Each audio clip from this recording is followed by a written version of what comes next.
મહેસાણા જિલ્લાના આજના ક્રાઇમના સમાચાર. ખેરાલુમાં યુવતી સાથે દુષ્કર્મ. ખેરાલુના જાવેદ સિંધી નામના શખ્સે રાહુલ પટેલ તરીકેની ખોટી ઓળખ આપીને એક યુવતીને પ્રેમજાળમાં ફસાવી હતી. ત્યારબાદ અંગત પળોના વિડિયો અને ફોટા પાડીને તેને બ્લેકમેલ કરી દુષ્કર્મ આચર્યું હતું. તો બીજી બાજુ યુવકને લોકોએ પકડી ધોઈ નાખ્યો. પોલીસે બંને પક્ષે સામસામી ફરિયાદ નોંધીને તપાસ હાથ ધરી. મહેસાણામાં આઈસ્ક્રીમ ફેક્ટરીના માલિકનો આપઘાત. મહેસાણાના રાધનપુર રોડ પર શિવગંગા વન સોસાયટીમાં રહેતા અને ફેક્ટરી ધરાવતા માલિકે કોઈ અગમ્ય કારણોસર ગળે ફાંસો ખાઈને આપઘાત કર્યો. પશુઓની ચોરી.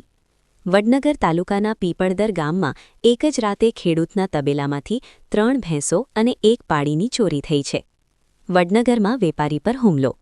વડનગરમાં આવેલી તોરણ હોટલમાં એક લગ્ન પ્રસંગમાં હાજરી આપવા ગયેલા કાપડના વેપારી સાથે મામૂલી બોલાચાલી બાદ એક શખ્સે લાફો ઝીંકી દીધો હોવાની પોલીસ ફરિયાદ નોંધાઈ. વધુ સમાચાર જોવા માટે યુડી ન્યૂઝ ગુજરાતના પેજને ફોલો કરો.